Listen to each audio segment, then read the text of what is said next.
Good afternoon, everyone. Now, the last of the times we were discussing the provisions of the exempt income, and in the chapter of exempt income, we had just addressed section 1010 BC at the first instance, and likewise, we had discussed a lot of sections. So, what was section 1010 BC? 1010 BC, what it was? 1010 BC, exactly what it was. It covers exemption for compensation for natural or man-made disaster given by central government, state government or local authority. What is 1010 BC? It covers what? Compensation for disaster given by central government, state government और local authority. उसके बाद हमने पढ़ा था 10 subsection 16. 10 subsection 16 क्या कहता है? Scholarship. Any scholarship to meet the cost of education is exempt. Section 10 subsection 16. उसके बाद आता है 10 सबसेक्शन 17A. इसके अंतर्गत आता है अवार्ड और reward for something which you have done in public welfare. Award और रिवॉर्ड जो मिलता है if it is given by central government और स्टेट गवर्नमेंट और approved institution, it is exempt. Central government, state government और approved institution से अगर कोई अवार्ड या रिवॉर्ड मिलता है for something you have done in public welfare, that is exempt. उसके बाद अगला section, section 10 subsection 2A.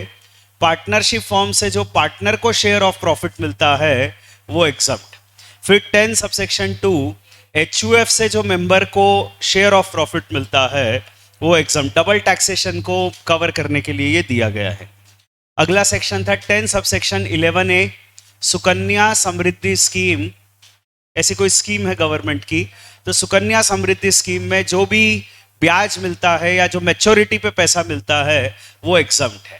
Right हमारा कहना था ऐसा कि इंडिया की जो बेसिक फिलॉसफी है towards all these types of investments, it is exempt, exempt and exempt. तो इनिशियली जब हम स्कीम में पैसा जमा करते हैं तब हमें इनकम टैक्स में एक चैप्टर है 80C, उसमें डिडक्शन मिल जाता है. रेगुलर इनकम जो होती है उसका डिडक्शन हमको यहाँ मिल जाता है सेक्शन 10 सबसेक्शन 11A. और मैच्योरिटी पे जो पैसा मिलता है वो भी हमारा सेक्शन 10 सबसेक्शन 11A में एग्जम्प्ट हो जाता है. फिर उसके बाद अगला सेक्शन आता है section 10 subsection 15 clause 6, that is interest on gold monetisation scheme is exempt. तो जो भी एक स्कीम है गोल्ड मोनेटाइजेशन स्कीम, उस गोल्ड मोनेटाइजेशन स्कीम के अंतर्गत जो भी ब्याज मिलता है वो एग्जम्प्ट है. इनफैक्ट अगेन ऐसा होता है कि जब हम स्कीम में पैसा जमा करते हैं या मैच्योरिटी पे हमें पैसा मिलता है तो वो एग्जम्प्ट होता है, उसको कैपिटल गेन में एग्जम्प्ट किया गया है. और यहाँ पर जो एग्जम्पशन है that is about the interest portion on that gold monetisation scheme. अगला सेक्शन है section 1012A and section 1012B. As per the section 1012A and section 1012B, it has been provided that new pension scheme, national pension scheme ऐसा कोई नाम है, और new pension national pension scheme के अंतर्गत जो भी हमें मैच्योरिटी पे पैसा मिलता है वो अप टू 60% एग्जम्प्ट होता है 1012A. और 1012B कहता है कि न्यू पेंशन स्कीम के अंतर्गत अगर हम मैच्योरिटी से पहले पैसा निकाल लेते हैं तो 25% एग्जम्प्ट होता है. तो मैच्योरिटी पे निकालोगे तो 60% एग्जम्प्ट है, मैच्योरिटी से पहले निकालोगे तो 25% एग्जम्प्ट है. That is section 1012A, section 1012B. अगला सेक्शन आता है सेक्शन 10 सबसेक्शन 4. इसके अंतर्गत दिया हुआ है कि non resident external currency account, NRE account पे जो ब्याज मिलता है वो एग्जम्प्ट है. एनआरई अकाउंट एक अकाउंट होता है जो नॉन रेसिडेंट खुलवाते हैं फेमा रेगुलेशंस के हिसाब से. तो non resident external currency account पे जो भी ब्याज मिलता है वो एग्जम्प्ट है. That is section 10 subsection 4. NRE account पे ब्याज एग्जम्प्ट है.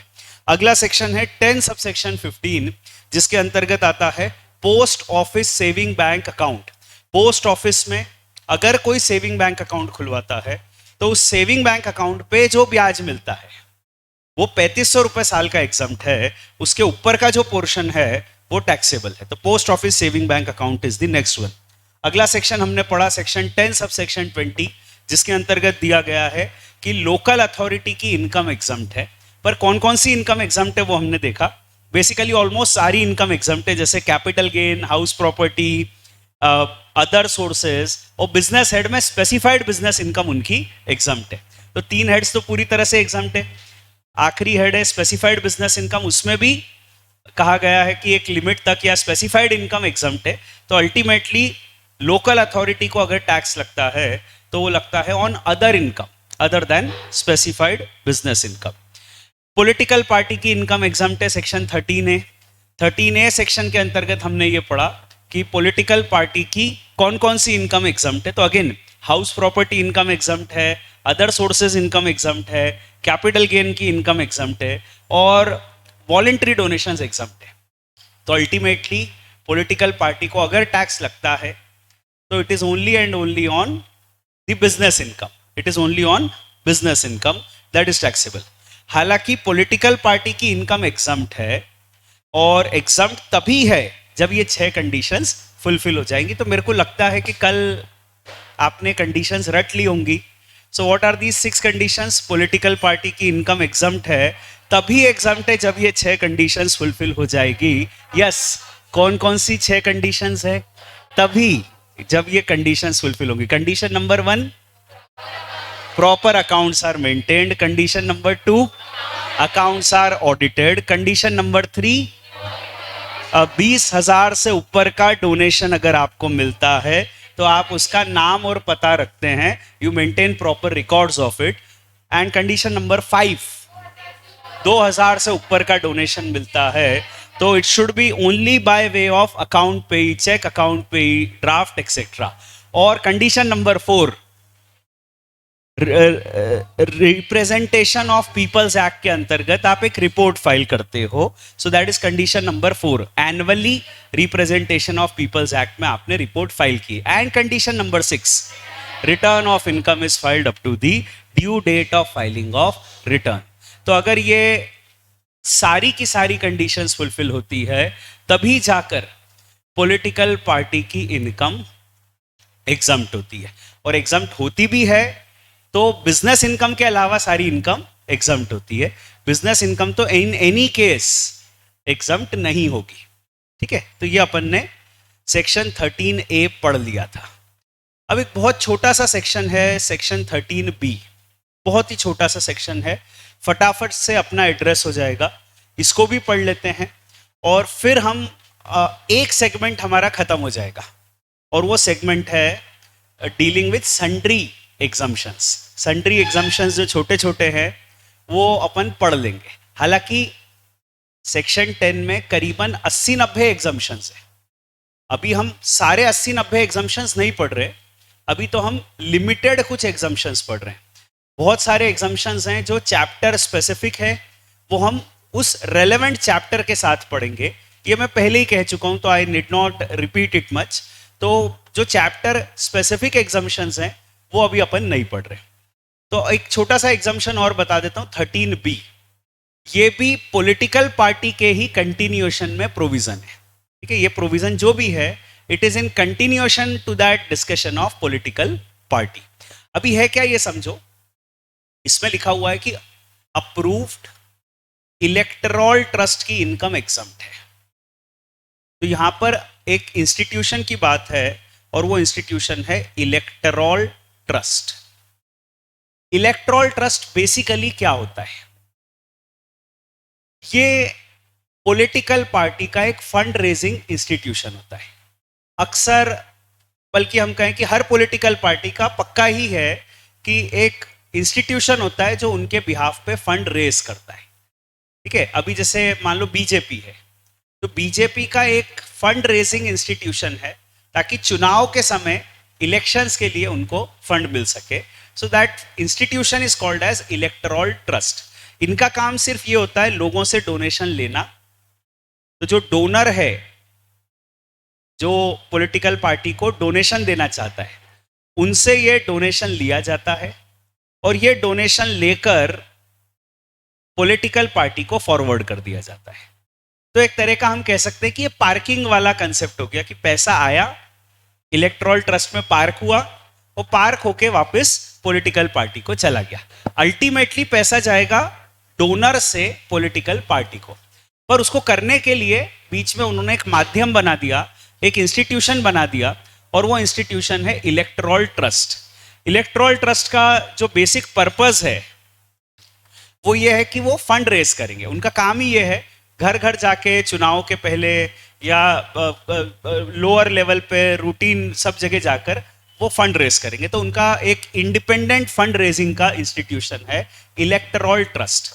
अब डोनर ने इलेक्टोरल ट्रस्ट को डोनेशन दिया, हमारा एसएससी यहां पर इलेक्टोरल ट्रस्ट है। क्या इलेक्टोरल ट्रस्ट की इनकम एग्जम्प्ट है? This is the relevant question. क्या इलेक्टोरल ट्रस्ट की इनकम एग्जम्प्ट है?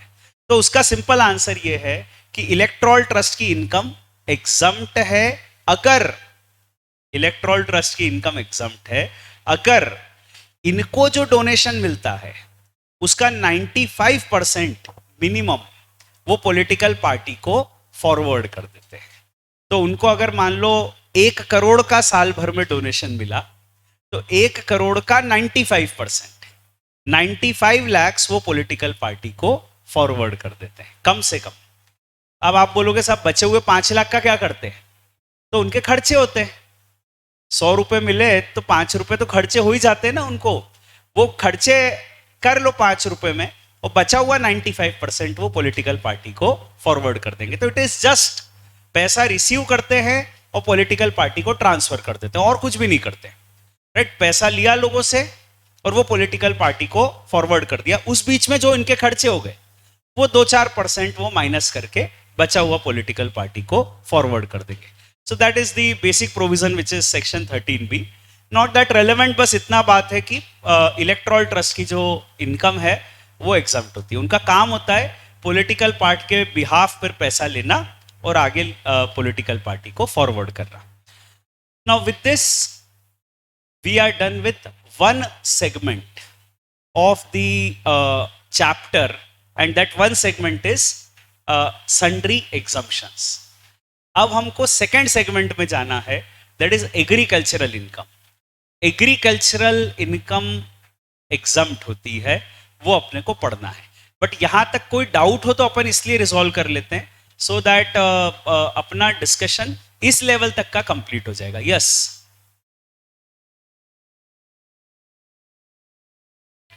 पार्टी स्पेसिफिक होता है, हर पार्टी का अपना होता है, ताकि वो काम ही है ना कि वो पैसा लेंगे और अपनी पार्टी को फॉरवर्ड कर देंगे। पॉलिटिकल पार्टी डायरेक्ट ही ले ले। इलेक्टोरल ट्रस्ट का चैनल क्यों उन्होंने बनाया? बहुत सारे रीजंस हो सकते हैं। One of the reason which I can just put it to you is कि पॉलिटिकल पार्टी जैसे बीजेपी अभी चुनाव आ रहे हैं और वो घर घर जाके कह रहे हैं कि पैसा दो, डोनेशन दो, उनको शायद उस लेवल पे ये ठीक नहीं लगता है, तो उन्होंने एक छोटा सा संघ बना दिया, वहां के लोग जाकर ये करते हैं। तो इस तरह का एक एग्जाम्पल दे रहा हूं मैं, ये वन ऑफ द रीजंस है, ठीक है। NRI मतलब नॉन रेसिडेंट इंडिविजुअल, यहां एसएससी इंडिविजुअल है। नॉन रेसिडेंट इंडियन भी कह सकते हो, नॉन रेसिडेंट इंडिविजुअल भी कह सकते हो। अल्टीमेटली एक इंसान की बात हो रही है। और NRE का मतलब होता है, ये अकाउंट का टाइप है, non resident external currency account, तो ये अकाउंट का टाइप है। NRE अकाउंट होता है, NRI इंडिविजुअल होता है, इंसान होता है। NRI अकाउंट कुछ नहीं होता है। NRIs can open account there, so they may call it NRI account, the bank may call it NRI account, बाकी NRIs can open account there. As per FEMA, there are a variety of accounts which you can open. NRE account, NRO account, FCNR account, NRNR account, NRO ऐसे होते हैं। Full form क्या होते हैं अपने को नहीं चिंता है, अपना सिलेबस अभी फेमा नहीं है। आपने पूछा, मैंने बता दिया कि देखो RBI की गाइडलाइंस है, उसमें आप कई तरह के अकाउंट खोल सकते हो फेमा के रेगुलेशंस में। उनमें से एक टाइप ऑफ अकाउंट होता है NRE अकाउंट। इस अकाउंट की खासियत ये होती है कि जो पैसा आप जमा करते हो वो फॉरेन करेंसी में डिनोटेड होता है। आपके अकाउंट में डेबिट और क्रेडिट जो है वो फॉरेन करेंसी में होगा, कन्वर्जन नहीं होगा। आज आपने $10,000 जमा किए तो $10,000 ही क्रेडिट होंगे, it will not be converted into rupees. if you withdraw that in India, so they will give you dollars. I mean, they will debit the dollars. Maybe they will convert it into rupees and give it to you. But they will debit dollars in your account. Debit and credit is in dollars. Yes.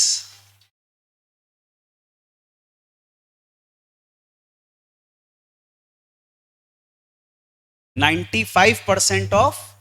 हाँ, उन्होंने जो लिखा है वो ये है कि current year की जो इनकम है और उसके अलावा पुराना जो चला आ रहा है उसका दोनों का मिला के 95% उनको देना है पॉलिटिकल पार्टी को। मान लो पुराना खर्चा कम हुआ और बैलेंस बचा है तो उसका भी 95% देना है। उतना टेक्निकल अपन नहीं चल रहे, मैं I am aware of it, ऐसा लिखा हुआ है 13B में, ऐसा लिखा हुआ है, but we have not gone into that technicalities. एक बहुत इंपॉर्टेंट चीज, क्योंकि अभी मैंने 13B बोला, मुझे याद आया, कल ये बात हुई थी कि सर सेक्शन नंबर याद रखने क्या और कितने याद रखने। तो let us start marking it from the first chapter. All of you please very carefully open the notes from the beginning of the notes and let us start marking कि कौन से सेक्शन नंबर याद रखने। अभी तक में सारे section number याद रख लो, मेरे से पूछोगे तो मैं यही बोलूंगा, पर वो आपके लिए संभव नहीं है। तो वही याद रखो जो मैं बता रहा हूं, क्योंकि वो सेक्शन नंबर, समझना, वो सेक्शन नंबर क्यों याद रखने जो मैं बता रहा हूं। एग्जाम में लिखना है इसलिए नहीं, क्योंकि वो सेक्शन अपने नंबर से ही जाना जाता है। तो हो सकता है एग्जाम में क्वेश्चन में आ जाए सेक्शन नंबर, ठीक है, तो you have to write, remember it that way. उन्होंने कह दिया एक्सप्लेन सेक्शन 231। अब 231 क्या है? कोई कह देता पर्सन एक्सप्लेन करो, तो अपन समझा देते 7 कैटेगरी ऑफ पर्सन है। तो ये ऐसे सेक्शन नंबर हैं जो अपने नंबर से ही जाने जाते हैं, इसलिए उनको अपने को सेक्शन नंबर याद रखना है। सो अभी फर्स्ट चैप्टर में सेक्शन 4, जो कि आई थिंक 3rd पेज पे या 2nd पेज पे है, नोट्स में कहां है? 2nd पेज पे। अभी कैसे याद रखें कि इस सेक्शन नंबर को याद रखना है, समझ गए? कैसे याद रखें कि इसको याद रखना पड़ेगा। तो my style of doing it is I encircle it. ये सेक्शन नंबर एनसर्कल्ड है, मतलब इसका सेक्शन नंबर याद रखना है, ठीक है। तो सेक्शन 4 सेक्शन नंबर याद रखना है, पेज 2 पे है। सेक्शन 231 पेज 3 पर है, एनसर्कल कर लो।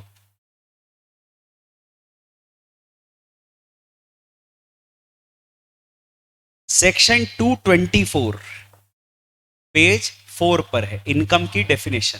बीच में बहुत सारे सेक्शन नंबर आ रहे हैं, मैं नहीं बता रहा हूं, मैं केवल वही बता रहा हूं जो आपको याद रखना है। 224 पेज 4 पर है। तो 3 हुए अभी तक, सेक्शन 4, 231, 224।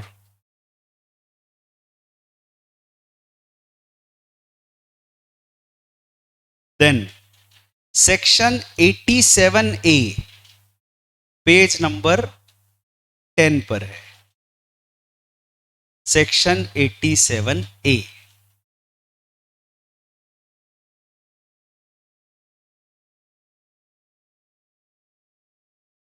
डोंट मेक प्रिजम्पशंस की थ्योरी इन्हीं में से आएगी। मैंने ऐसा कहा क्या? नहीं। आप अपने मन में कोई प्रिजम्पशन बना लोगे, डोंट ब्लेम मी। मैंने नहीं कहा, somebody is asking कि सर थ्योरी इसी में से आएगी क्या? बिल्कुल नहीं कहा मैंने। पूरी किताब है, बस 196 पेज की है, थ्योरी उसी में से आएगी। ज्यादा तो है ही नहीं अपना कोर्स, छोटा सा तो कोर्स है। थ्योरी किस में से आएगी? पूरे 196 पेजेस में से। सेक्शन नंबर से किसको याद रखना है? इसको। बाकी नहीं याद रखना है क्या? नहीं, फिर बाकी टाइम पास के लिए थोड़ी दिया है, बाकी भी तो काम का है। तो चलो अभी ये हो गया पेज नंबर 10। पेज नंबर 10 पर ही मेरे ख्याल से, या पेज, यस 10 पर ही ये जो स्पेशल इनकम के सेक्शन है, ये सब याद रखना है। 115 double B, 112, 112 A, 112 B A and 115 BBE, all this, ये सब सेक्शन नंबर याद रखना है, ठीक है। उसके बाद पहला चैप्टर खत्म। अब आता है दूसरा सेक्शन चैप्टर। दूसरे चैप्टर में ऐसा कोई सेक्शन नंबर नहीं है जो बहुत याद रखने की जरूरत है। तीसरा चैप्टर, अभी तक जो अपन ने पढ़ा उसमें एक ही चीज याद रखनी है, income exempt under section 10, that's it. 10 का कौन सा सब सेक्शन है वो याद नहीं रखना है। इनकम एग्जाम्प्ट है under section 10, that's it. 10 10 BC, 10 16, 10 17 है, मत याद रखना, नहीं रख पाओगे। मेरा क्या जा रहा है, मैं तो बोल दूंगा, आप नहीं याद रख पाओगे।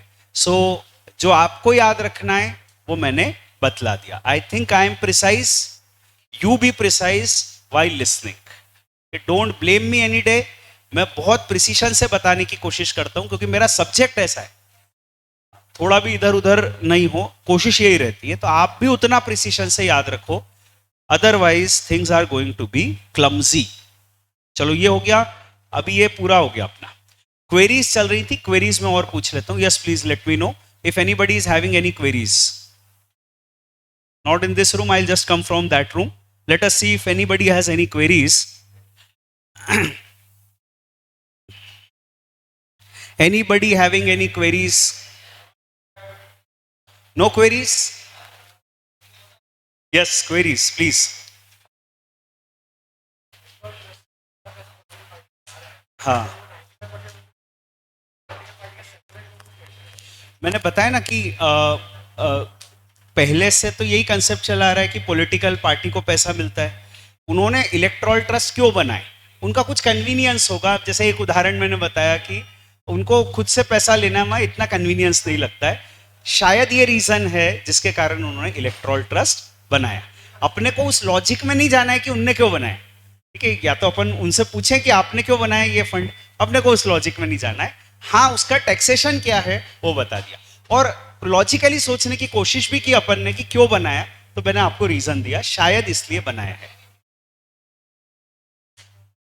मनी लॉन्ड्रिंग पॉसिबल नहीं है इलेक्ट्रोल ट्रस्ट से, पता नहीं करते होंगे कुछ ना कुछ तो। पॉलिटिकल पार्टी वाले कौन से दूध के धुले हैं, वो भी तो मनी लॉन्ड्रिंग करते होंगे, है ना। अच्छे लोग हैं वैसे तो, देश का कल्याण ही करना है उनको, तो करते ही होंगे कुछ तो।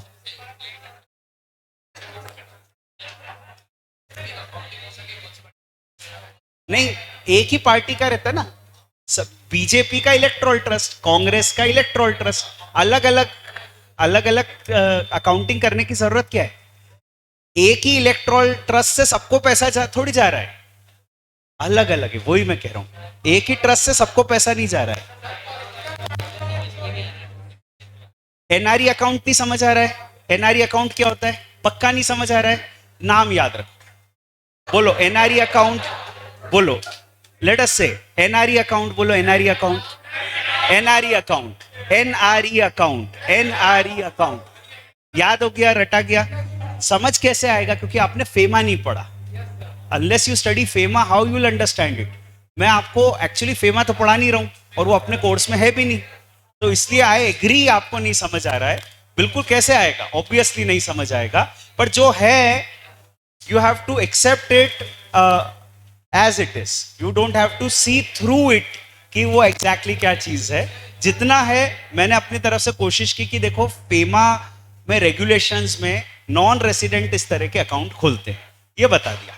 अब बाकी क्यों खोलते हैं, उसके क्या आरबीआई के नॉर्म्स हैं, आपको आरबीआई की साइट पे मिल जाएगा। हर साल जुलाई फर्स्ट वीक में आरबीआई मास्टर गाइडलाइंस देता है, जो 80-100 पेज की होती है, जिसमें अलग अलग तरह के अकाउंट खोलने के नॉर्म्स होते हैं। NRE account, NRO account, FCNR account. आराम से फुर्सत से आप जब पढ़ लोगे उसको तब समझ आएगा, अभी नहीं समझ आएगा। जेन्युइनली सीए फाइनल भी पढ़ लोगे तो भी नहीं समझ आएगा।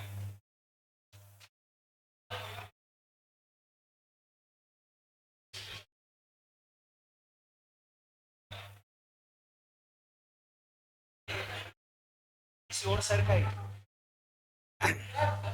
Yes, I hope I have solve your query. Yes please. एक एक करके सॉल्व करता हूं. मैं आता हूं, आपके पास भी आऊंगा प्लीज. हाँ जी. Any example of voluntary contribution? Voluntary contribution is a voluntary contribution. जैसे आप गए और आपने जाके वहां डोनेशन दिया.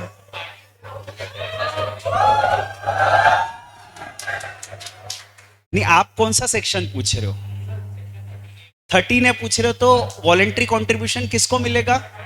पार्टी को. पार्टी को जो कंट्रीब्यूशन मिला वो एक्सेप्ट है. एक मिनट भाई. हाँ जी. नहीं, जितना भी हम कंट्रीब्यूशन करते हैं वो इलेक्टोरल ट्रस्ट को करते हैं. मैंने ऐसा कभी नहीं कहा. मैंने ये कहा कि इलेक्टोरल ट्रस्ट पॉलिटिकल पार्टीज ने बनाए हैं इनडायरेक्टली उनके जरिए डोनेशन लेने के लिए. ऐसा कहा. ऐसा नहीं कह रहा हूं कि आज के बाद कोई भी व्यक्ति पॉलिटिकल पार्टी को डोनेशन नहीं देगा. बिल्कुल नहीं कहा ऐसा. मैंने इसीलिए कहा बी प्रिसाइज. जो मैं कहता हूं मैं जान पूछ के वो कहता हूं क्योंकि एक एक शब्द का रेलेवेंस है मेरे सब्जेक्ट में. कभी मैंने ऐसा नहीं कहा कि इलेक्टोरल ट्रस्ट के जरिए ही पॉलिटिकल पार्टी को डोनेशन मिलेगा. ना ऐसा कहा, ना ऐसा कह रहा हूं. और कभी आपने ऐसा मतलब मैंने कह दिया हो तो गलत कहा. सही ये है कि पॉलिटिकल पार्टी भी डोनेशन ले सकती है, इलेक्टोरल ट्रस्ट भी डोनेशन ले सकता है. पॉलिटिकल पार्टी को जो डोनेशन मिला वो एग्जाम पॉलिटिकल पार्टी को. इलेक्टोरल ट्रस्ट को जो डोनेशन मिला वो एग्जाम इलेक्टोरल ट्रस्ट को. और कुछ नहीं कहना है मुझे बस. हाँ जी. Yes please. सॉरी, सेक्शन लिखना पड़ेगा, नंबर लिखना पड़ेगा. मैंने अभी बताया कौन कौन से सेक्शन नंबर याद रखने हैं. उसके अलावा आप जितने याद रख सकते हो रख लो. अब एग्जाम में मेरे से पूछोगे कि सेक्शन नंबर लिखना पड़ेगा तो मैं क्या कहूंगा? हाँ हाँ लिखना है. अरे sub section, clause, sub clause सब लिखना है. बिल्कुल. मुझसे पूछोगे तो यही मेरा जवाब है. बट आप लिख सकते हो क्या? याद रख सकते हो क्या? वो आप देख लो. कर सकते हो तो कर लेना, नहीं कर सकते हो सुन लो बात. नहीं कर सकते हो तो ऐसा लिख देना as per the provisions of the act. I hope I am clear with it. Anybody having any query further? Yes please. क्या चीज? अप्रूव्ड इंस्टीट्यूशन कौन सा होता है? जो अप्रूव्ड होता है. बस खत्म बात. इसमें और कुछ नहीं कहना है मेरे को. सॉरी, इलेक्टोरल ट्रस्ट को 95% पैसा पॉलिटिकल पार्टी को. 5% मैंने बताया था. somebody knows क्यों क्या होता है 5? Expenses. I told it. Yes please. They do expenses. ठीक है. वो भी चंदा लेने जाएंगे तो समोसा भी खाएंगे ना उनके कार्यकर्ता, चाय भी पिएंगे. खर्चा खर्चा होता है भाई. ऐसा थोड़ी होता है. इलेक्टोरल ट्रस्ट को 6 कंडीशन पूरी करनी है. क्या क्या वो 6 कंडीशन लिखी है इलेक्टोरल ट्रस्ट के साथ? नहीं लिखी है. नहीं लिखी है मन से मत लिख दो भाई. जो लिखा है वही पढ़ो. हाँ जी. टैक्स प्लानिंग हो सकती है. आपके मन में है कोई टैक्स प्लानिंग? है? बताओ मत, सबको पता चल जाएगा. मन में रखो. प्लानिंग हो सकता. कानून आपको भी उतना पता है जितना मुझे पता है, जितना हम सबको पता है. उस कानून की ऐसी तैसी करने का आपके पास कोई अच्छा आइडिया है? सबको मत बताओ, अपने पास रखो. Tax planning is not the subject right now. Right. Political party donation receive कर सकती है तो इलेक्टोरल ट्रस्ट की क्या जरूरत है? अपन पूछेंगे. ठीक है. अमित शाह जी से पूछेंगे कि उनको क्या जरूरत पड़ी. अपने को नहीं पता कि क्या जरूरत थी. He is the party head. I don't know why he created electoral trust. पर उनने बना लिया. अब क्या? अब टैक्सेशन कैसे होगा ये मैं बता के खत्म करता हूं. धन्यवाद आपको बहुत. हाँ जी.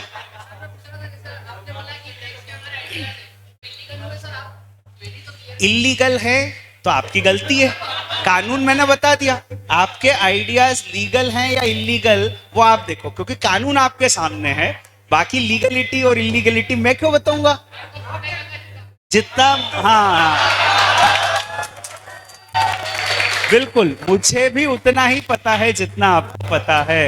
तो इसलिए आप अगर कुछ समझाओगे मेरे को प्लानिंग, तो मुझे भी तो उतना ही पता है जितना आपको पता है. Yes yes, any queries this side? Yes, any queries? Thank you very much.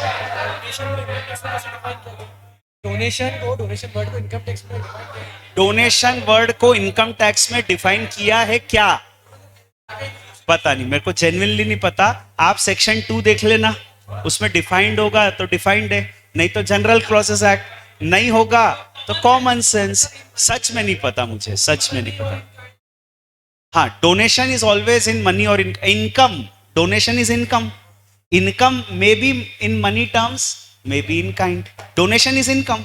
Every income can be in money और in kind. It is taxable. That is it.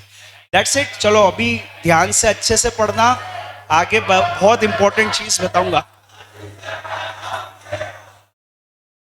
अब अगला प्रोविजन जो हमको पढ़ना है वो है section 10 subsection 1 which deals with agricultural income. Section 10 subsection 1.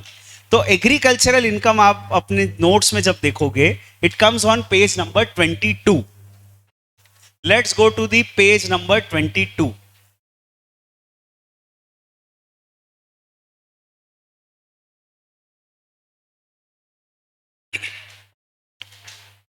Yes, anybody having query online also? I just missed it.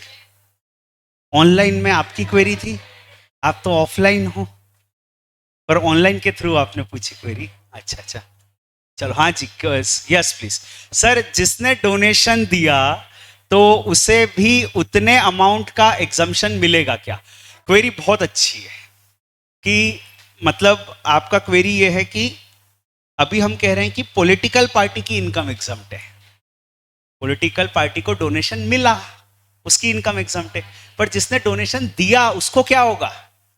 उसका एक चैप्टर है जो अपन पढ़ेंगे, चैप्टर 6 से डिडक्शन, जिसमें बात करेंगे कि डोनर का क्या होगा. Right, so that's done. फिर उसके बाद अगली क्वेरी है, सर 10-12B में 75% विड्रॉ नहीं कर सकते हैं ना? हाँ, केवल 25% विड्रॉ कर सकते हैं, 75% विड्रॉ नहीं कर सकते हैं. तो 75% से कंपल्सरीली आपको पेंशन फंड खरीदना पड़ता है. That is there. Section 13A की कंडीशन क्या है? डी कंडीशन मैंने पढ़ा दी, 13A की D condition. So I need not repeat. Right, we should not repeat it. You can just go and see that video back again. That is more preferable instead of repeating it. Sir, यदि इनमें से एक भी condition full रह गई तो income पूरी तरह से टैक्सेबल हो जाएगी क्या? हाँ, आप शायद 13A का पूछ रहे हो कि 13A में 6 कंडीशन है, सारी 6 फुलफिल होगी तो एग्जम्पशन है, नहीं हुई, एक भी रह गई तो फिर पूरी इनकम टैक्सेबल हो जाएगी. सर, सेक्शन 1017A में अगर रिवॉर्ड और अवार्ड इंटरनेशनल इंस्टीट्यूशन से मिलता है, अगर इंटरनेशनल इंस्टीट्यूशन से मिलता है तो आप ही बता दो कि क्या वो अप्रूव्ड है क्या? अगर अप्रूव्ड है तो एग्जम्प्ट है, मेरे को नहीं पता. सर, सेक्शन 1010BC में कंपनी के केस में क्या होता है? 1010BC में ऐसा लिखा है क्या कि ओनली इंडिविजुअल और लीगल हेयर? लिखा है, तो it is only for individual and legal heir. तो कंपनी के केस में 1010BC का एग्जम्पशन नहीं मिलेगा. कंडीशन आपके सामने है, you know the things how they operate. तो exemption is only for individual और लीगल हेयर. फिर इफ मैच्योरिटी डेट के पहले पेंशन से विड्रॉ करते हैं तो 25% एग्जम्प्ट होगा, 75% फंड लेना पड़ेगा. अब मैंने बता दिया बेटा, ये 2-3 बार बता दिया, आपने सुना नहीं, अब सुन लो, फंड लेना पड़ेगा. डिजास्टर में कंपनी को कुछ लॉस हुआ तो मुझे नहीं पता क्या होगा. यहां इंडिविजुअल लिखा है, जो लिखा है अपने सामने वो है. बिजनेस हेड एक्चुअली कंपनी के लिए ओपन होता है ना. कोई loss they can claim it as a business expenditure, business loss, there they can claim it. ठीक है. सर, पीडीएफ नोट्स नहीं मिले. पीडीएफ नोट्स हर चैप्टर के नहीं दूंगा मैं. It's only for the first 2 chapters I had given it, because actually the first 2 chapters, so far as the first 2 chapters were concerned, उनमें क्या था कि अभी आपके पास शायद नोट्स नहीं होंगे उस समय, ऐसा सोच के दिए थे, otherwise you have to refer the printed notes for the batch. Okay sir, पता कैसे चलेगा कि इंस्टीट्यूशन अप्रूव्ड है या नहीं? आपको टैक्स में रिसर्च करनी पड़ेगी, ठीक है। Income tax is not a subject of study, it's a subject of research. तो सीबीडीटी के कई सर्कुलर्स आते हैं, आराम से ढूंढना, उसमें किताबें आती है, 20-20, 25-25 हजार पेज की किताबें आती है, उसमें आराम से आपको मिल जाएगा, ठीक है। जब सीए बन जाओगे किताब खरीदनी पड़ेगी आपको, वो उससे आपको मिल जाएगा। सर सेक्शन 10(11)(a) में इनिशियल इन्वेस्टमेंट का एग्जम्पशन कौन ले सकता है? अभी बताया था ना, 11(a) में सुकन्या समृद्धि स्कीम, जिसने पैसा जमा किया उसको 11(a) में एग्जम्पशन मिलेगा, डिडक्शन मिलेगा ना। बाकी चैप्टर 6A के लिए भी तो कुछ छोड़ो, सब यहीं पूछ लोगे तो चैप्टर 6A में कैसे पता चलेगा कि एग्जैक्टली क्या होता है? हाँ जी, 92% ही देता है तो एग्जम्पशन नहीं मिलेगा, पूरे पे नहीं मिलेगा। Exemption is only if you fulfil this condition, if you don't fulfil this condition, no exemption, no exemption, you are not eligible under the section itself, right. चलो अभी ये हो गया अपना। अब इसके बाद let's move to a very important section, agricultural income. Agricultural income से संबंधित मुझे आपको चार चीजें समझानी है। पहली चीज ये समझानी है, what is agriculture.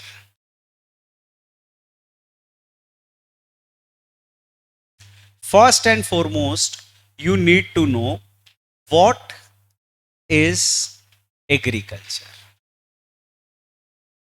Second thing you need to know is what is agricultural income.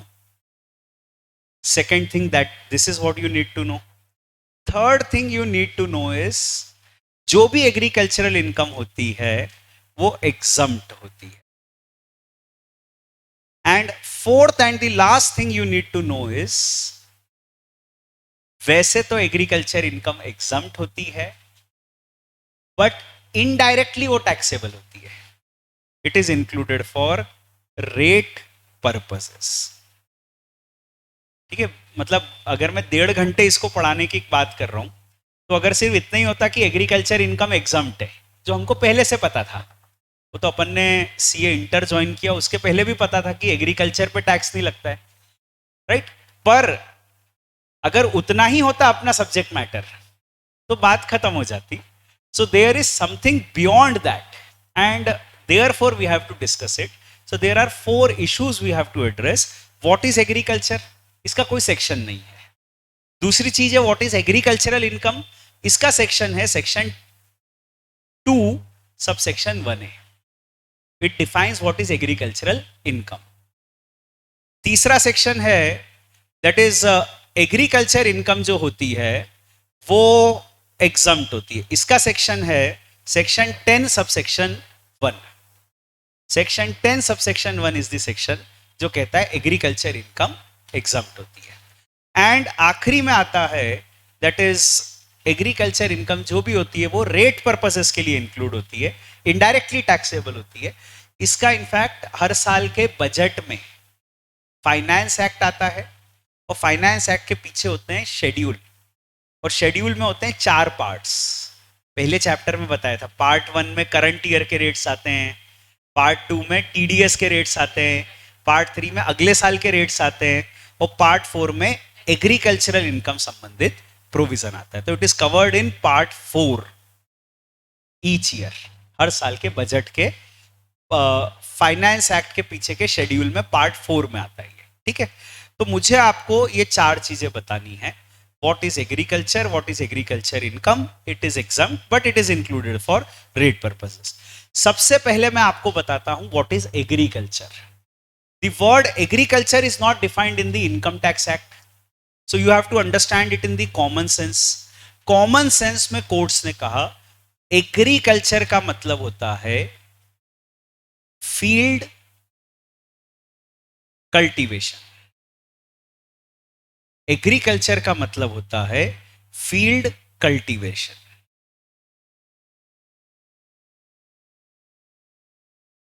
It means basically कि हम खेत पर खेती कर रहे हैं, that is what is field cultivation. Supreme court ने कहा कि एग्रीकल्चर होने के लिए 3 कंडीशंस फुलफिल होनी चाहिए। There should be a land, human efforts should be done on the land, and third and the last condition is human effort should be done before and after sprouting, बीज के पनपने से पहले और बीज के पनपने के बाद, दोनों समय ह्यूमन एफर्ट्स होने चाहिए। अपने नोट्स में सब कुछ दिया है, पहले मैं कह भी चुका हूं कि आपको एज सच नोट्स बनाने की जरूरत नहीं है, ठीक है। आप अपने नोट्स से रेफर कर सकते हो। आपको सिर्फ क्वेश्चंस, एग्जाम्पल्स जो हम सॉल्व करते हैं या क्वेश्चन सॉल्व करते हैं, उतना भर लिखने की आवश्यकता है। But it's up to you, I mean if you want to make notes it's your choice, बाकी जरूरत नहीं, आवश्यकता नहीं है। तो अब एग्रीकल्चर होने के लिए 3 कंडीशन, उसमें से पहली कंडीशन है कि जमीन होनी चाहिए। कोई कहेगा ऑब्वियस सी कंडीशन है, खेती कहां करोगे, जमीन पे ही करोगे। लिखा है उन्होंने, एग्रीकल्चर की कंडीशन है that there should be a land.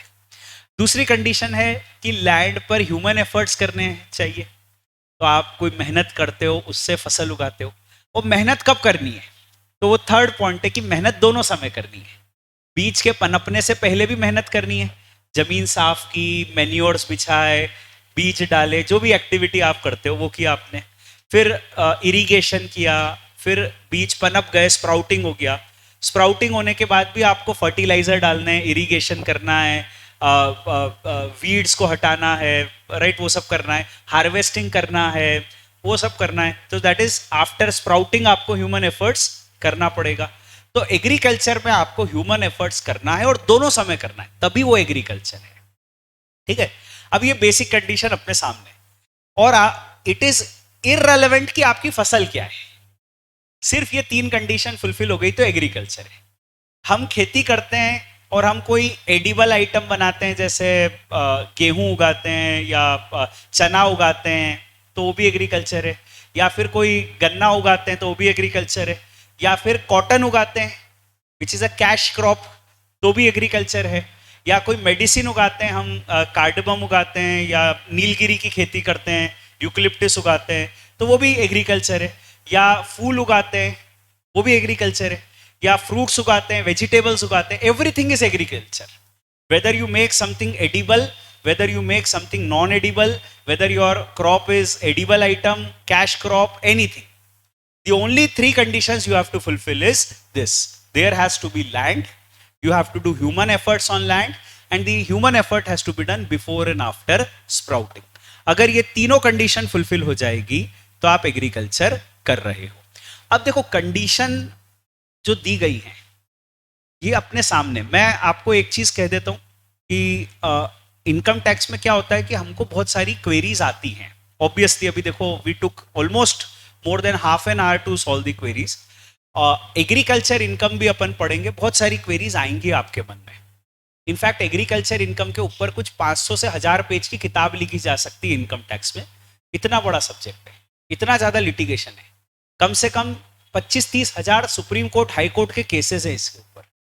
Unfortunately अपने कोर्स में इतना नहीं है, नहीं तो अपन उसको उस लेवल पे ले जाके डिस्कस करते हैं।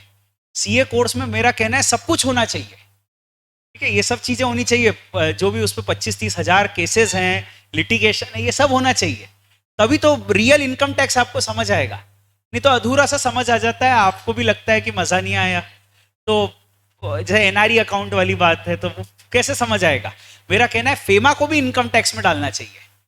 अपना जो पेपर है, मेरा पेपर जो मैं पढ़ाता हूँ, उसमें इनकम टैक्स पूरा होना चाहिए, कम से कम 20-30 हजार पेज की किताब होनी चाहिए।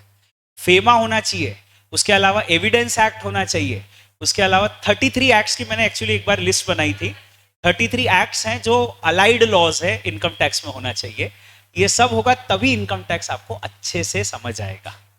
बट द प्रॉब्लम इज ये सब हो जाएगा तो कोर्स कब खत्म होगा, या एक सब्जेक्ट जितना वो तो बचेगा नहीं। वो तो मेरा कहना है उसका एक अलग ग्रुप होना चाहिए, बल्कि ग्रुप नहीं, एक लेवल होना चाहिए। CA foundation, CA inter, income tax and CA final. That is how it should B. मेरे लिए भी अच्छा है ना, दाल रोटी अच्छे से चलेगी मेरी भी, bread and butter I learn. पर अभी हाँ, मैं खुद के लिए सोच रहा हूँ. तो पर अभी क्या है कि ICAI मेरी बात मान नहीं रही है. तो unfortunately we have to study a very limited portion of the income tax. As I said, we are in the nursery and our entire approach has to be limited to that. That is the point which is there. It is unfortunate. ठीक है, आप पूछते जाओगे मैं बताते जाऊंगा, या अभी भी क्वेरीज आएंगी मैं बताऊंगा. बट द प्रॉब्लम इज, क्या वो क्वेरी एग्जाम के लिए रेलेवेंट है? That is the bigger question. Before putting the query you have to first analyse that query कि क्या वो एग्जाम के लिए रेलेवेंट है. Otherwise our subject is very vast. यहाँ हर शब्द के 4 मतलब होते हैं और उन 4 मतलबों के भी हर के 4 मतलब होते हैं. तो बहुत मतलब अनलिमिटेड सब्जेक्ट है अपना, एब्सोल्युटली अनलिमिटेड सब्जेक्ट है. जो आप CA इंटर में पढ़ रहे हो एक्चुअली वही CA फाइनल में पढ़ोगे. ऐसा थोड़ी कि कोई अलग इनकम टैक्स आ जाएगा, वहां वही आएगा, पर उसकी गहराई बढ़ जाएगी, उसकी डिटेलिंग बढ़ जाएगी. That is it. अब देखो, तीनों कंडीशन की अपन बात करते हैं, थोड़ी थोड़ी समझते हैं. मैं ये बात क्यों कही आपको, क्योंकि हम किस डिटेल में जाएं, that is a question which I have to put it to you. अब जैसे पहला क्वेश्चन है, there has to be land. ये मैं एक लेवल तक लाके बता दूंगा, उसके बाद बहुत सारी क्वेरीज आपके मन में होगी, आई विल इग्नोर दैट, क्योंकि वो लेवल पे खत्म हो गया एग्जाम. उसके बाद प्रैक्टिकल दुनिया बहुत अलग है. हमारी query facts and circumstances based नहीं होनी चाहिए कि ऐसा हो गया तो क्या होगा, वो नहीं होनी चाहिए, वो एग्जाम के लिए इररेलेवेंट है. अब जैसे लैंड की बात है, तो एक बड़ा कंट्रोवर्सी चली थी कि साहब खेती जमीन पे ही होनी चाहिए, लिखा हुआ है लैंड पे होनी चाहिए. सर अगर हमने घर में गमलों में खेती कर ली, पॉट कल्टीवेशन कर दिया, तो क्या वो एग्रीकल्चर है? कोर्ट्स ने कहा नहीं, क्योंकि एग्रीकल्चर तभी होता है when the activity is done on land. So if you do pot cultivation then it is not agriculture. मतलब गमले में आपने गुलाब उगाया, गमले में नींबू वगैरह वॉट एवर आई मीन उगाया, तो वो एग्रीकल्चर नहीं है, ऐसा सुप्रीम कोर्ट ने कहा. बात हो गया, अभी समझ गए बात. मेरे अपनी बता दूं पहले. अब उसके बाद क्या हुआ? उसके बाद ये हुआ कि साहब जो नर्सरी वाले थे, जो नर्सरी का काम करते हैं, उनका कोई एसोसिएशन होगा, उन लोगों ने जाके रिप्रेजेंटेशन दिया गवर्नमेंट को कि साहब हमारे यहाँ तो हम क्या करते हैं, गमले में ही सारा खेती करते हैं, और गमले में हम लोग पॉट्स में अच्छी क्वालिटी के जो भी सीड्स एंड सैपलिंग है वो उगा के लोगों को बेचते हैं. अब आप कह रहे हो ये एग्रीकल्चर नहीं है, इस पर टैक्स लगेगा. ये तो गलत है, क्योंकि गमले में उगाया हमने. तो सरकार ने उनकी बात सुनी, और सरकार ने उनकी बात सुन के ये कहा कि we accept your proposal, we accept your proposition, and the proposition is that nursery में अगर कोई सीड्स एंड सैपलिंग उगाता है तो फिर that is something which is also regarded as agriculture. You will see it written up here. अगर कोई nursery में सीड्स एंड सैपलिंग उगाता है, so that is regarded as agriculture. I hope you are able to find that proposal. Section 2 subsection 1A में it should be clearly written up there. Any farming in nursery, yes, this nursery income, as per the proviso to section 2 subsection 1A, income from seeds and sapling grown in the nursery is also agricultural income. तो ये clearly लिखा हुआ है. ठीक है, done. अब आगे 3 condition है. पहला है there has to be a land. तो वैसे तो लैंड पे ही खेती होनी चाहिए, पर एक एग्जम्पशन उसमें दे दिया कि ठीक है, नर्सरी में अगर आपने गमले में भी उगा लिया तो भी चलेगा, बाकी गमले में उगाए तो नहीं चलेगा, है ना. घर की छत पे अपन ने गमले में कुछ उगा लिया, नहीं चलेगा. अब ह्यूमन एफर्ट होना चाहिए, दूसरी कंडीशन. तो खेती तभी है जब ह्यूमन एफर्ट है, और ह्यूमन एफर्ट 2 समय होना चाहिए, बिफोर एंड आफ्टर स्प्राउटिंग. बीज के पनपने से पहले और बीज के पनपने के बाद, दोनों समय ह्यूमन एफर्ट होना चाहिए. That is written. अब यहां पर इंपॉर्टेंट है, यहां पर इंपॉर्टेंट है कि ह्यूमन एफर्ट दोनों समय होना चाहिए. सो व्हाट हैपन्स इज, एक केस ऐसा आया जहां पर उनके यहां पर खेत में गाजर घास उग गई. ठीक है, खेत में अपने आप गाजर घास उग गई और उन्होंने गाजर घास को काट दिया और काट के बेच दिया. सवाल ये था whether it is agriculture, that was the question. तो उसका जवाब कोर्ट्स ने दिया कि इट इज नॉट एग्रीकल्चर, इसमें ह्यूमन एफर्ट्स नहीं है. उनका कहना था साहब है ना, गाजर घास उगी थी, बाद में हमने काट के बेचा. सो काट के बेचा तो ह्यूमन एफर्ट ही तो किया. तो उनका कहना था कोर्ट का कि ह्यूमन एफर्ट दोनों समय होना चाहिए, बिफोर एंड आफ्टर स्प्राउटिंग. क्योंकि आपने ह्यूमन एफर्ट किया है, but this human effort is only after sprouting, therefore it is not agriculture. तो एग्रीकल्चर होने में तीनों कंडीशन फुलफिल होना चाहिए. अब आई थिंक आपको नोट्स में एक हेडिंग मिलेगा, spontaneous growth. Somewhere you will find that word return, spontaneous growth. तो स्पॉन्टेनियस ग्रोथ हो गया मतलब अपने आप उग गया, गाजर घास उग गया जैसे. So that is not regarded as agriculture. So that is one another point which is there. तो अभी खेती क्या होता है, वैसे तो अपने को पता है खेती क्या होता है. इनकम टैक्स में खेती क्या होता है वो थोड़ा सा मैंने आपको डिफाइन किया. जमीन है, उस पर आपने ह्यूमन एफर्ट किया बीज के पनपने से पहले और बाद में, तो वो एग्रीकल्चर है. We are done with this point. अब दूसरी condition, what is agricultural income. खेती से होने वाली दुनिया की तमाम इनकम एग्रीकल्चर इनकम नहीं है. खेती से होने वाली केवल लिमिटेड इनकम को हम एग्रीकल्चर इनकम कहते हैं. कौन सी इनकम को एग्रीकल्चर इनकम कहते हैं वो अपन पढ़ेंगे सेक्शन 2(1)(a) में. वो बताता है कि कौन सी इनकम को एग्रीकल्चर इनकम कहा जाएगा. खेती से होने वाली इस लिमिटेड इनकम को एग्रीकल्चर इनकम कहा जाएगा. And what I mean to say is कि अगर ये इनकम एग्रीकल्चर इनकम है, दैट मीन्स ये एग्जम्प्ट है. एग्रीकल्चर इनकम होने का फायदा क्या है कि वो एग्जम्प्ट है. तो इनकम टैक्स में एग्रीकल्चर से कौन कौन सी इनकम एग्जम्प्ट है वो मैं आपको बताऊंगा.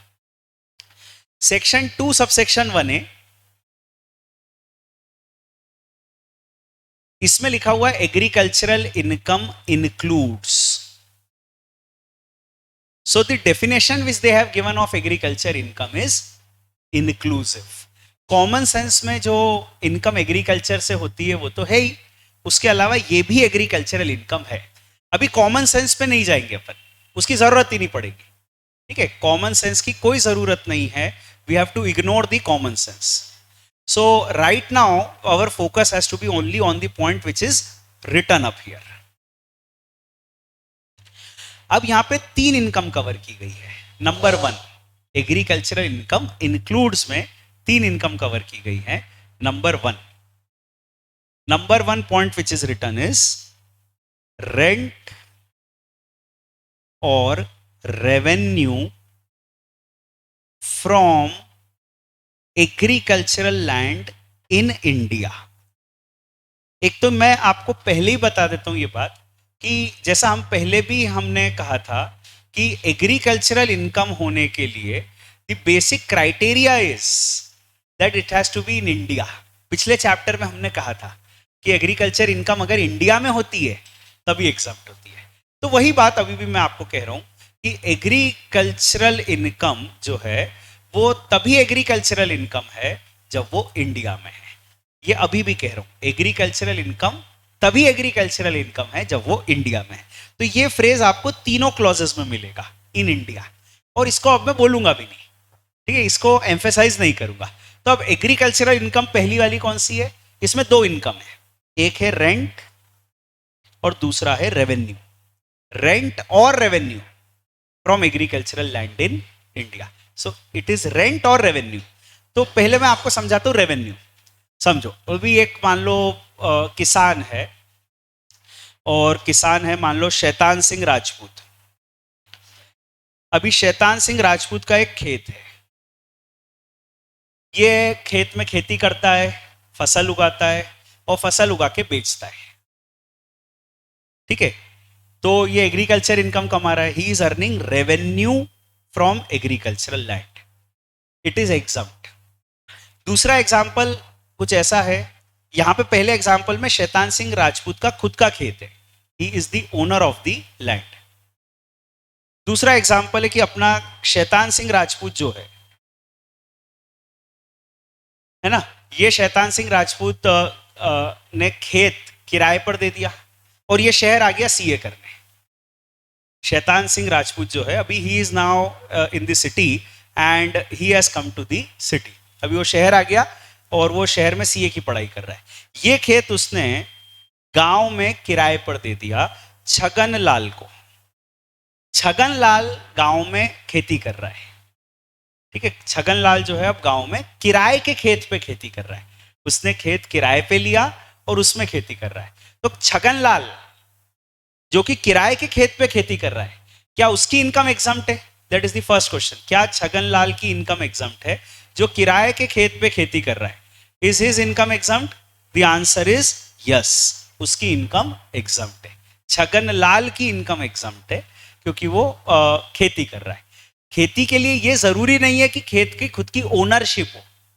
किराए के खेत पर खेती करोगे तो भी खेती है, खुद के खेत पे खेती करोगे तो भी खेती है। There has to be land, that's it. So it may be your owned और इट मे बी रेंटेड। दूसरा है शैतान सिंह। शैतान सिंह राजपूत ने खेती नहीं की, उसने सिर्फ खेत किराए पर दिया, उसने सिर्फ खेत किराए पर दिया। तो खेत किराए पर देने से क्या एग्रीकल्चर इनकम होती है? The answer is yes, rent और रेवेन्यू फ्रॉम एग्रीकल्चरल लैंड। तो अगर आप खेत किराए पर देते हो तो किराए की इनकम भी एग्रीकल्चरल इनकम होती है, that is also agriculture income. तो कई लोग ऐसे होते हैं जो खेत अभी किराए पर दे देते हैं, आपने सुना हो कभी पट्टे पर दे देते हैं, हिंदी में वो लोग ऐसा वर्ड यूज करते हैं पट्टा, लीज को, है ना, पट्टा, कोली, सिकमी, कई नाम होते हैं अलग अलग जगह। तो अभी खेत किराए पर दे दिया तो उसकी जो इनकम होती है वो भी एग्रीकल्चरल इनकम होती है। तो अपने एग्जाम्पल में दोनों की एग्रीकल्चर इनकम है, रेंट जो कमा रहा है उसकी भी और जो खुद खेती करके रेवेन्यू कमा रहा है उसकी भी। That is first category of agricultural income, ये एग्रीकल्चरल इनकम है। अब अपन आते हैं second category of agricultural income पर, जो है कॉम्पोजिट रेंट, जो अपने नोट्स में थर्ड पॉइंट दिया है, थर्ड कैटेगरी दिया है। मैं उसको सेकंड पहले समझा रहा हूं तो उसको समझो। कॉम्पोजिट रेंट, अब इसको ज्यादा टेक्निकली समझने की जगह इसको ज्यादा लॉजिकली समझो, इसको ज्यादा लॉजिकली समझो। अच्छा, पहले पॉइंट में एक चीज बता देता हूं कि अगर हम खेती करके इनकम कमाते हैं तो वो एग्रीकल्चर इनकम है। खेती कहां करनी है, गांव में या शहर में? खेती कहां करनी है, गांव में या शहर में? कहीं भी करनी है। गांव में करोगे तो भी खेती है, शहर में करोगे तो क्या खेती नहीं होगी क्या? वो भी खेती है। तो खेती जो है वो गांव में भी हो सकती है, शहर में भी हो सकती है। Only thing is it has to be on land, that is the condition. तो ये बात क्लियर है। अब क्योंकि थर्ड कंडीशन में इसका डिफरेंशिएशन आएगा, गांव और शहर का अंतर आएगा। अब ये पॉइंट है कॉम्पोजिट रेंट का। कॉम्पोजिट रेंट की फिलॉसॉफी समझो, व्हाट एग्जैक्टली इट इज। तो यहां कुछ ऐसा प्रपोजिशन है कि मान लो एक किसान के पास एक 50 एकड़ जमीन है। समझना बात को, अपना किसान है, किसान के पास 50 एकड़ जमीन है। इस 50 एकड़ में से 49 एकड़ में तो खेती होती है। 1 एकड़ जमीन जो है उसमें उसने एक बिल्डिंग बना रखी है जो कि एक वेयर हाउस है, जहां पे वो अपने बीज रखता है, फसल रखता है, या टूल्स रखता है, ठीक है, या आउट हाउस है जहां पे किसान रहता है, वहीं रहकर खेती करता है। तो he has created a building which is a residential house और अ आउट हाउस और अ वेयर हाउस। वो रहने का मकान है या वेयर हाउस है। उसने खेत किराए पर दिया। 49 एकर्स की जो इनकम है वो तो एग्रीकल्चर इनकम है, 100% एग्रीकल्चर इनकम है, क्योंकि वो तो सच में जमीन किराए पर दी जिसपे खेती हो रही है। 1 एकड़ की जो इनकम है, जो मकान है, उसकी इनकम भी क्या एग्रीकल्चर इनकम है क्या? That is a question. Apparent answer is no, क्योंकि अभी वो तो जमीन थोड़ी किराए पर दी है, खेती के लिए जमीन थोड़ी किराए पर दी है. तो इनकम टैक्स वाले भी यही कहते थे कि साहब 1 एकड़ जो जमीन है आपके एग्जाम्पल में, उसके किराए को हम टैक्स करेंगे, because that is not a rent from agricultural land, that is a rent from building. ये तो 1 एकड़ तो बिल्डिंग का किराया है, वो होगा वेयर हाउस वगैरह कुछ भी, पर ये बिल्डिंग का किराया है, इसको हम टैक्स करेंगे. सरकार को लगा कि इसको भी खेती में शामिल करना चाहिए, क्योंकि अल्टीमेटली इसका पर्पस तो उसी जमीन से जुड़ा हुआ है. मैंने 49 एकड़ किराए पर दिया, साथ में 1 एकड़ की बिल्डिंग देना जरूरी थी, क्योंकि वहां पर फसल रख सके, बीज रख सके, टूल्स रख सके, इसके लिए जरूरी थी. या वो किसान जिसको मैं किराए पर दे रहा हूं, टेनेंट, वो यहां पर रह के खेती कर सके, इसलिए ये 1 एकड़ में बिल्डिंग हमने बना रखी है. तो ये जो बिल्डिंग है, ये बिल्डिंग का किराया भी एग्रीकल्चर इनकम में शामिल होना चाहिए. ऑब्वियसली सिर्फ बिल्डिंग किराए पर दोगे तो एग्रीकल्चर नहीं है. अपन ने मकान बनाया किराए पर दे दिया, वो एग्रीकल्चर नहीं है. यह है कॉम्पोजिट. हमने जमीन किराए पर दी, साथ में जुड़ी हुई बिल्डिंग भी किराए पर दे दी. ये जो जुड़ी हुई बिल्डिंग का किराया है, क्या ये भी एग्रीकल्चर इनकम में शामिल होगा? This is the question. उसका जवाब ये क्लॉज कहता है yes, it is also part and parcel of agriculture income, वो भी एग्जम्प्ट हो जाएगा. तो हमने जो जमीन किराए पर दी वो तो एग्रीकल्चर इनकम है, उसके साथ जुड़ा हुआ हमने कोई रेसिडेंशियल हाउस या वेयर हाउस किराए पर दिया, वो भी एग्रीकल्चर इनकम है. कुछ कंडीशंस उन्होंने कहा, जैसे एक कंडीशन उन्होंने कही कि ये building should be in immediate vicinity of the land. तो ये जो बिल्डिंग है ये खेत से जुड़ी हुई होनी चाहिए. ऐसा नहीं होना चाहिए कि खेत यहां है अपना और उसके आधा किलोमीटर दूर बिल्डिंग है. ये जो है खेत में ही होनी चाहिए अपनी. It should be a part and parcel of the land, it should be in vicinity of the land. फिर उसका एक कंडीशन उन्होंने ये कही है कि it should be required for purpose of agriculture. It should be required for purpose of agriculture. That means कि हमने किसान को खेत दिया, उसी को अपने टूल्स रखने हैं, उसी को वहां रहकर खेती करनी है, खेती से संबंधित है वो उसका पर्पस है. हमने किसान को दिया है ताकि जो कल्टीवेटर है, किसान है, वो वहां रहकर खेती कर सके, वहां रहकर वो बीज वगैरह रख सके. So that is the idea, which is the condition here. Then one more condition is that ये जो मकान है ये रूरल एरिया में होना चाहिए. ये जो अपन ने दिया ये गांव में होना चाहिए, शहर में नहीं होना चाहिए. ठीक है. पिछले क्लॉज में अपन ने पढ़ा खेती तो खेती है, गांव में करो या शहर में, वो तो एग्रीकल्चर है.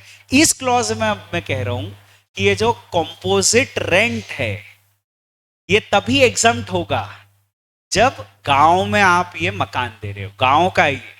शहर में तो क्या होता है कि इसका कंसेप्ट ही चेंज हो जाएगा. फार्म हाउस का कंसेप्ट आ जाएगा कि हम बनाएंगे एक बढ़िया आलीशान सा अपना मकान और साथ में थोड़ा सा अपन कह देंगे वहां 25-50-100 अपन ने गुलाब के पौधे लगा दिए, कह दिया देखो अपन ने तो वहां गुलाब की खेती के लिए मकान दिया है. तो वो ऑब्जेक्टिव उनको समझता है कि शहर के लोग ज्यादा समझदार होते हैं. वहां पे objective is more of a farm house instead of a actual agricultural operation. तो उन्होंने ये कंडीशन रखी है कि ये जो है ये सब गांव में होना चाहिए, तभी वो मकान का किराया एग्रीकल्चर इनकम कहलाएगा. ठीक है. जो अपना एग्जाम्पल है 50 एकड़ जमीन का, तो इसमें ये जो जमीन है, ये मकान है, ये गांव में होना चाहिए. अब गांव क्या होता है? What is rural area? Income tax act में डिफाइंड है. अपन पढ़ेंगे in the chapter of capital gains. Page 135 136 आप देखोगे तो वहां पे कहीं दिया हुआ कैपिटल गेन्स में. अभी मत देखो, चिंता मत करो, अपन पढ़ेंगे. तो रूरल और अर्बन का कंसेप्ट इनकम टैक्स का अलग है. अपने मन में हो सकता है कि ये गांव है, कोई को तो शहर में आके भी लगता है ये तो कहाँ गांव जैसे ही लग रहा है. तो वो अपने मन से नहीं चल रहा है, इनकम टैक्स कानून से चल रहा है कि एक्चुअली क्या गांव है और क्या शहर है. तो we will study it, right. तो ये कंडीशंस है कॉम्पोजिट रेंट की. अब तीसरा और आखिरी तरह का एग्रीकल्चर इनकम आता है और ये बहुत ही हाइपर कॉम्प्लिकेटेड है. कॉम्पोजिट इनकम बहुत ही हाइपर कॉम्प्लिकेटेड है. Composite income.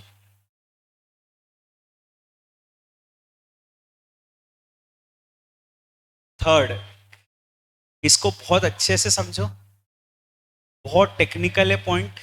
और टेक्निकल होने के साथ साथ क्या है कि इस पे प्रैक्टिकल क्वेश्चन भी आएंगे. अब अपन मतलब we are in the phase कि बस थोड़ा सा अपन डिस्कशन और कर लेंगे तो will reach the practical questions. So बस थोड़ा सा और ध्यान दे लो, फिर अपने को प्रैक्टिकल्स कर रहे हैं. मेरे को पता है कि थ्योरी थोड़ा सा परेशानी रहती है और नींद बहुत अच्छी आती है थ्योरी में, तो पर एग्जाम में थ्योरी पढ़ के जाना है. थ्योरी का बहुत रिलेवेंस है और थ्योरी नहीं पढ़ोगे तो प्रैक्टिकल कैसे करोगे. तो इसलिए the toughness of right, our toughness lies in कि थ्योरी को कंसंट्रेशन से पढ़े. Right, that is our toughness. Otherwise ICI is very happy अगर आप अच्छे से नहीं पढ़ते हो, उनको बहुत मजा आता है. तो थोड़ा ध्यान दो थ्योरी पे. अब कॉम्पोजिट इनकम वाला पॉइंट अच्छे से पढ़ो. अभी देखो फिलॉसफी क्या है, क्या झगड़ा चल रहा है वो समझो. एक व्यक्ति है जो खेत में फसल उगाता है और अपनी फसल को एज इट इज बेच देता है. सब्सिक्वेंटली उस पर कोई फर्दर प्रोसेसिंग नहीं करता है. His income is 100% agricultural income. खेत में हमने गेहूं उगाया, गेहूं को कटिंग किया, हार्वेस्टिंग किया, एज इट इज बेच दिया. ठीक है, 100% एग्रीकल्चर इनकम है. एक व्यक्ति होता है जो खुद फसल नहीं उगाता है. वो तो क्या कर रहा है, उसने बाजार से गेहूं खरीदे, उसके पास आटा चक्की है, तो उसने क्या किया, गेहूं को आटे में कन्वर्ट किया और बेच दिया. His activity is 100% non agricultural. You can imagine anything, हर फसल में प्रोसेसिंग होती है. अपन ने खेत में आलू उगाए, आलू एज इट इज बेच दिए, 100% एग्रीकल्चर. कोई चिप्स बनाने की फैक्ट्री है, उन्होंने आलू खरीदे, चिप्स बना के बेच दिया, 100% नॉन एग्रीकल्चर. वो टैक्सेबल है. ठीक है, खेती मतलब ये नहीं है कि आलू से चिप्स भी बनाना खेती है. You have to be restricted. या गेहूं की ट्रेडिंग खेती नहीं है, गेहूं खरीद के गेहूं बेचना वो सब खेती नहीं है. खेती मतलब ह्यूमन एफर्ट्स ऑन लैंड होना चाहिए. तो अपना पहला एग्जांपल है जिसमें ह्यूमन एफर्ट्स ऑन लैंड है. जमीन पे उसने फसल उगाई और as it is based 100% agriculture. दूसरा एग्जांपल है जिसमें कोई खेती नहीं है, उसने तो सीधे सीधे फसल खरीदी और फसल को प्रोसेस किया. चने को उसने दाल में कन्वर्ट किया, या गेहूं को आटे में कन्वर्ट किया, आलू को चिप्स में कन्वर्ट किया, ऑरेंज को जूस में कन्वर्ट किया. तो his activity is 100% non agriculture. But now I am talking about a person जो खुद खेत में फसल भी उगाता है, हार्वेस्ट करता है और खुद ही उसको सब्सिक्वेंटली प्रोसेस करता है, वो प्रोसेस करके बेचता है. एक ही व्यक्ति दोनों एक्टिविटी कर रहा है.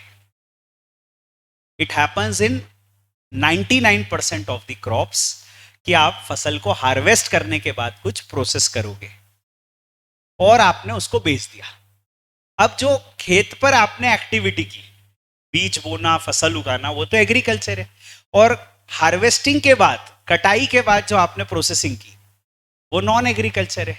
तो कितनी इनकम को एग्रीकल्चर मानोगे और कितनी को नॉन एग्रीकल्चर मानोगे? Where you are doing a composite activity.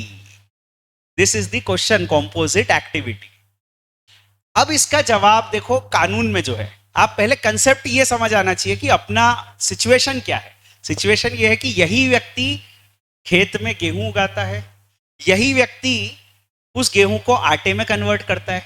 हो सकता है यही व्यक्ति उसको रोटी में भी कन्वर्ट करके पास में उसने ढाबा खोल लिया और बेचता है. तो पूरे खेती की इनकम थोड़ी है उसकी. यही व्यक्ति खेत में ऑरेंज उगाता है और यही व्यक्ति उससे ऑरेंज जूस बनाकर बेचता है. तो his income is not 100% agriculture. His income has to be split into two parts, agriculture, non agriculture. How this split will happen, this is the question. अब उसका आंसर, अगर जो सब्सिक्वेंट एक्टिविटी आप कर रहे हो वो कंपलसरी है, कंपलसरी है for making the produce marketable, हमारी फसल एज इट इज बाजार में सेलेबल नहीं है, हमारी फसल को बाजार में बेचने लायक बनाने के लिए, मार्केटेबल बनाने के लिए हमको सब्सिक्वेंट ऑपरेशन करना मैंडेटरी है, असेंशियल है। तो फिर 100% of the income is agricultural income. इसके एग्जाम्पल लेता हूं मैं, एग्जाम्पल से समझो। अभी एग्जाम्पल कुछ ऐसा है कि साहब हमारा असेसी है और ये असेसी खेत में गेहूं उगाता है और गेहूं की फसल को उसने हार्वेस्ट किया। पर क्या होता है, गेहूं की फसल जब हार्वेस्ट होती है तो उसके साथ कचरा भी आ जाता है, धुन भी आ जाती है। तो गेहूं और कचरे को अलग करना जरूरी है। तो उसने खेत के पास में एक थ्रेशर करके मशीन है वो लगा रखी है, उसमें वो गेहूं डालता है, कचरा साफ होके अपने आप से कचरा उड़ जाता है। अब वो फसल को काटने के बाद भी ऑपरेशंस कर रहा है, पर वो कंपलसरी है। कोई भी ऐसा तो गेहूं खरीदेगा नहीं जिसमें कचरा भी साथ में होगा। तो ऑब्वियसली उसको गेहूं और कचरे को अलग करना मैंडेटरी है to make his produce marketable. तो उसकी पूरी की पूरी इनकम एग्रीकल्चर इनकम है, 100% इनकम इज एग्रीकल्चर। किसी ने खेत में आलू उगाए, आलू जो उसने उगाए वो जमीन के नीचे उगे और फसल उसकी होती है गीली, वेट पोटेटोज उगते खेत में। आई डोंट नो, अभी वैसे खेती में अपन ने एमएससी तो किया नहीं है, पर फिर भी थोड़ा बहुत जानकारी आई डोंट नो आपको होगी। कभी दूरदर्शन पे देखा होगा आपने, या डीडी किसान पे देखा हो, या हो सकता है स्कूल में पढ़ा हो थोड़ा। तो अभी क्या होता है कि जो आलू की फसल होती है दैट इज वेट पोटेटोज, उसको उनको सुखाना पड़ता है। तो वो लोग, कई लोग धूप में रख देते हैं, कोई लोग कोल्ड स्टोरेज में रख देते हैं। धूप में रखा तो खराब भी हो जाती है, तो कोल्ड स्टोरेज में रख देते हैं। तो अपन ने खेत में आलू उगाए विच इज वेट पोटेटोज, और अपन ने उनको ड्राई पोटेटोज में कन्वर्ट किया। आलू की हार्वेस्टिंग करने के बाद अपन ने उसको ड्राई पोटेटोज में कन्वर्ट किया। तो अपन ने दोनों किया, अपन ने खेत में भी ऑपरेशंस किए और फसल को हार्वेस्ट करने के बाद भी ऑपरेशंस किए। क्या पूरी इनकम एग्रीकल्चर इनकम है? That is the question. The answer is, क्या वेट पोटेटोज बाजार में बिकते हैं? वेट पोटेटोज कौन खरीदेगा? क्योंकि वेट पोटेटोज बाजार में नहीं बिकते हैं तो हमें सब्सिक्वेंट ऑपरेशंस करना कंपलसरी है। और क्योंकि सब्सिक्वेंट ऑपरेशंस कंपलसरी है, 100% of the income is agricultural income. खेत में हमने पैडी उगाए, पैडी राइस है ना, खेत में उगता है पैडी, फिर उसको ले जाते हैं वेयर हाउस, और वेयर हाउस में अपन उसको प्रोसेस करते हैं, प्रोसेस करके राइस बनते हैं। पैडी बाजार में नहीं बिकता है। अपन अपने एग्जाम्पल के लिए कह रहे हैं, पैडी बाजार में नहीं बिकता है। अपनी जो फसल है वो बाजार में सेलेबल नहीं है, paddy is not saleable in the market. हमको उसको राइस में कन्वर्ट करना कंपलसरी है। तो अपना खेत है, खेत में अपन ने फसल उगाई, पैडी उगाया, और अपने राइस मिल में ले जाकर अपन ने उसको राइस में कन्वर्ट किया। Our 100% income is agriculture because उसको राइस में कन्वर्ट करना कंपलसरी था, उसके बिना फसल बाजार में नहीं बिकती। तो ये एग्जाम्पल अपन बात कर रहे हैं। अब आगे, अगर सब्सिक्वेंट ऑपरेशंस कंपलसरी नहीं थे, अगर सब्सिक्वेंट ऑपरेशंस कंपलसरी नहीं थे तो क्या? समझो, तो हमें इनकम को स्प्लिट करना पड़ेगा दो पार्ट्स में, एग्रीकल्चरल एंड नॉन एग्रीकल्चरल। अगर सब्सिक्वेंट ऑपरेशंस कंपलसरी नहीं थे तो हमको इनकम को स्प्लिट करना पड़ेगा into agricultural income and non agricultural income. वो स्प्लिट कैसे होगा ये मेरे को आपको अब बताना है। हमने खेत में ऑरेंज उगाए, ऑरेंज तो बाजार में बिकते हैं, फिर भी हमने उसका जूस निकाल के बेचा, तो अब हमारी इनकम को दो हिस्सों में स्प्लिट किया जाएगा, एग्रीकल्चर नॉन एग्रीकल्चर। हमने खेत में गेहूं उगाए, गेहूं तो बाजार में बिकता है, पर फिर भी हमने उसको आटे में कन्वर्ट करके बेचा, क्योंकि आटे के भाव अच्छे मिलते हैं, तो हमने उसको आटे में कन्वर्ट करके बेचा। तो अब हमारी इनकम को स्प्लिट करना पड़ेगा into agriculture and non agriculture. अब ये स्प्लिट कैसे होगा?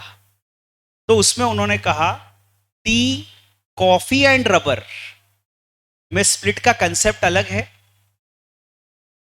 और other than T, coffee and rubber में स्प्लिट का कंसेप्ट अलग है। टी, कॉफी और रबर में भी देखो दोनों एक्टिविटी होती है। आई डोंट नो आपको इसकी फार्मिंग के बारे में कितनी जानकारी है, पर देखो चाय में क्या होता है, आई डोंट नो अभी कोई आसाम या केरला गया हो कभी, तो उसने देखा होगा चाय के बागानों में क्या होता है। तो अभी क्या होता है, उनके चाय के बागान है, उसमें चाय की पत्तियां उगती है, ग्रीन लीव्स उगती है। वो जो चाय की हरी पत्तियां होती है उनको फैक्ट्री में ले जाते हैं वो लोग। फैक्ट्री में ले जाके उसको सुखाते हैं, दूसरा मटेरियल मिक्स करते हैं, ग्राइंडिंग करते हैं, और पीस के अलग अलग साइज की चाय पत्ती बनती है, अलग अलग क्वालिटी की चाय पत्ती बनती है। तो अभी कुछ एक्टिविटी आप खेत में करते हो, चाय के बागानों में चाय पत्ती उगा रहे हो, और फिर उसको फैक्ट्री में ले जाकर चाय पत्ती में कन्वर्ट करते हो। तो you have to do agriculture non agricultural activity. तो इनकम को कैसे स्प्लिट करोगे एग्रीकल्चर नॉन एग्रीकल्चर में, वो फॉर्मूला मेरे को बताना है। कॉफी में ये होता है कि खेत में कॉफी बीन्स उगते हैं, कॉफी बीन्स को हार्वेस्ट करने के बाद सुखाया जाता है, उसके दूसरा मटेरियल मिक्स किया जाता है, ग्राइंड किया जाता है, ग्राइंड करके कॉफी पाउडर बनता है। सॉरी, प्रोसेस वैसी होती है। You must have visited coffee plantation, so if you have visited it you understand what we are saying. Or even in malls now most of the times they make fresh coffee powder and give it to you. So coffee कैसे बनती है we know, right? Coffee powder कैसे बनता है वो हमको पता है। तो कॉफी पाउडर बनाने में दोनों एक्टिविटी है, agriculture non agriculture we have to do.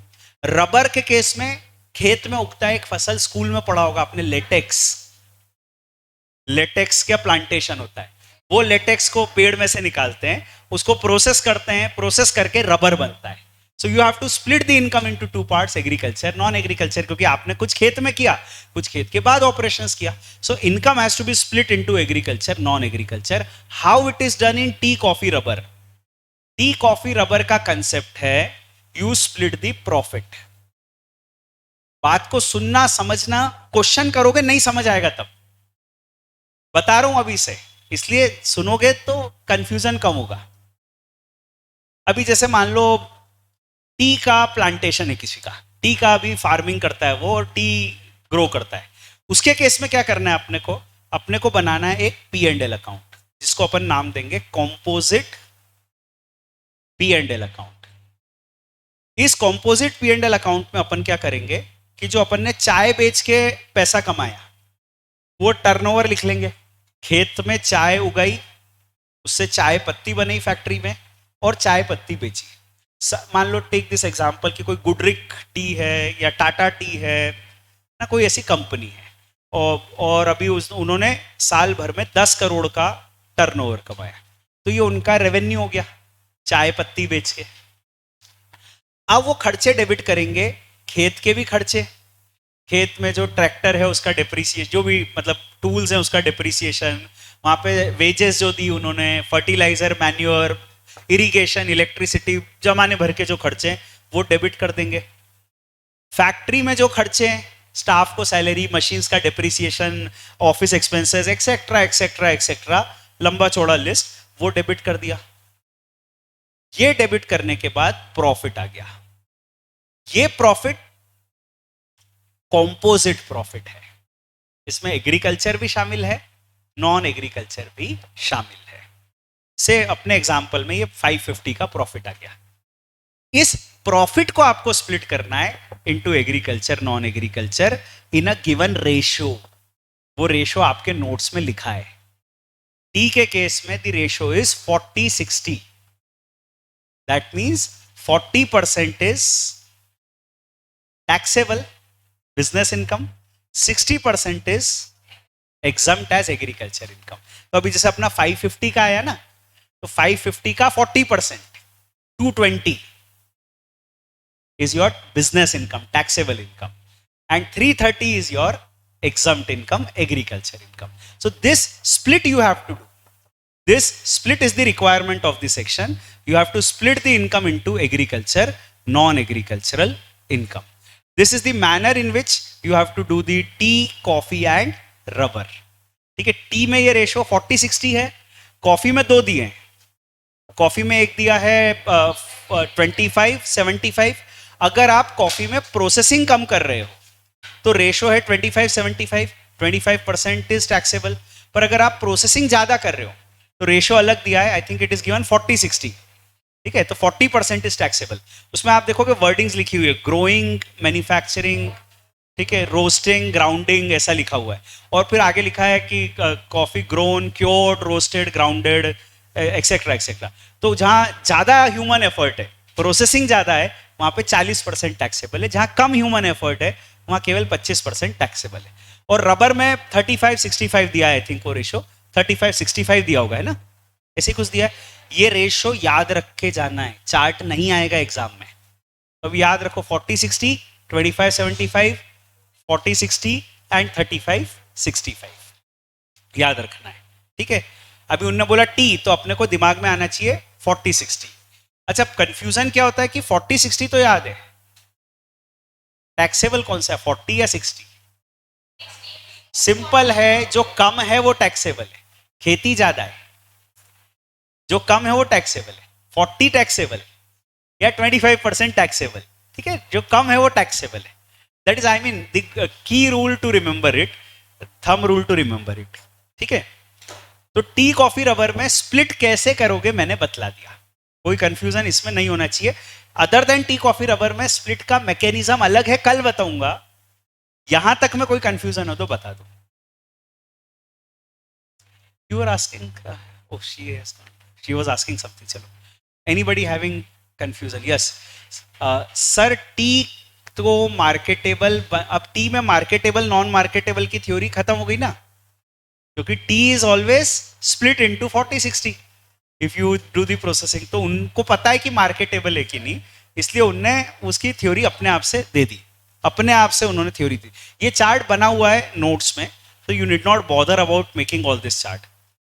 Sir, पर टी तो 100% एग्जम्प्ट होना चाहिए, क्योंकि नहीं, अभी आपके मन में है 100% एग्जम्प्ट होना चाहिए. आगे मैं पढ़ भी नहीं रहा हूं आपकी क्वेरी. आपके मन से कानून नहीं चलता है. एक कानून आपके मन में है, एक कानून मोदी जी के मन में है. किसकी चलेगी, आपकी चलेगी कि मोदी जी की चलेगी? मोदी जी की चलेगी. ठीक है, वो प्रधानमंत्री या फाइनेंस मिनिस्टर की चलेगी. Yes, you are asking something? नहीं, नॉट आस्किंग. हाँ, यू आर आस्किंग समथिंग ना. हाँ, यस.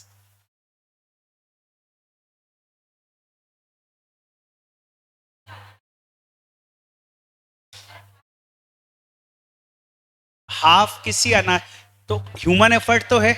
आपका कहना है बीज बोने से पहले किसी और ने ह्यूमन एफर्ट लगाया, बीज बोने के बाद किसी और ने ह्यूमन एफर्ट लगाया. ह्यूमन एफर्ट तो लगाना. Agriculture, human effort should be of same person before and after sprouting, ऐसा नहीं लिखा है. ह्यूमन एफर्ट एक ही व्यक्ति का होना चाहिए बिफोर एंड आफ्टर स्प्राउटिंग, ऐसा नहीं लिखा है. तो एग्रीकल्चर है वो. Thank you very much. Sir, agriculture income exempt क्यों होती है? क्यों होती है पता नहीं, होती है ये पता है. That's it. Thank you.